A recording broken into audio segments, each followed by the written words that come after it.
Bienvenue dans TikTok, votre rendez-vous d'actualité, de cinéma, publicité et entrepreneuriat. Installez-vous, ça commence maintenant.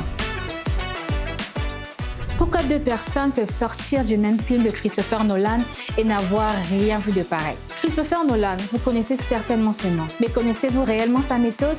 En juillet 2026, il sort de Odyssey. Le film est entièrement tourné en IMAX 70 mm, un format presque carré, soit un ratio de 1,43 sur 1, avec une résolution de 18K. Plus de 2h52 de bobine qui représente 18 km de pellicule en comparaison avec le format 35 mm le plus courant au cinéma. C'est plus de 40% de l'image qui disparaît. Mais qui dit IMAX dit beaucoup de bruit.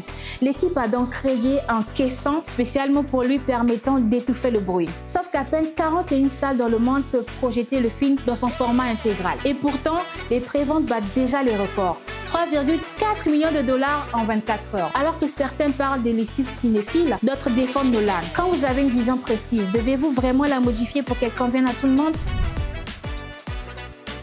Imaginez que la marque la plus célèbre du monde décide de changer d'apparence et que la plupart des gens ne remarquent même pas la différence. Non, ce n'est pas un échec, c'est le coup de maître le plus coûteux et le plus subtil de l'année 2026. En juillet 2026, Coca-Cola a dévoilé une nouvelle identité visuelle, une évolution millimétrée déployée dans plus de 200 pays. Sur chaque canette, chaque écran, chaque fontaine à soda, le principe, une seule phrase. Mais Coca-Cola, more Coca-Cola. Alors, pourquoi Coca-Cola, après 130 ans, ne touche presque pas à son logo? Eh bien, parce que dans le branding, la constance, ce n'est pas de la rigidité, c'est de la mémoire. Chaque fois qu'une marque change radicalement, elle demande à votre cerveau de réapprendre. Coca-Cola refuse de prendre ce risque. Elle préfère évoluer plutôt que de se réinventer. Le packaging n'est plus juste un contenant, c'est un média que vous tenez dans la main.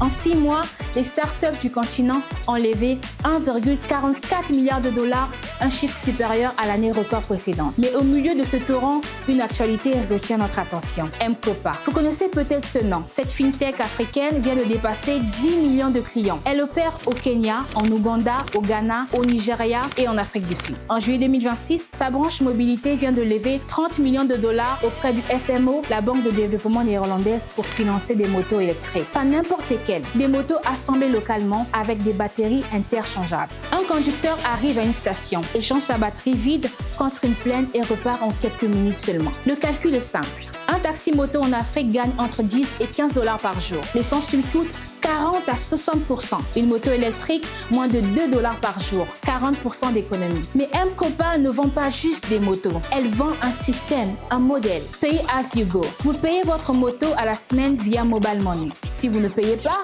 la batterie se verrouille à distance.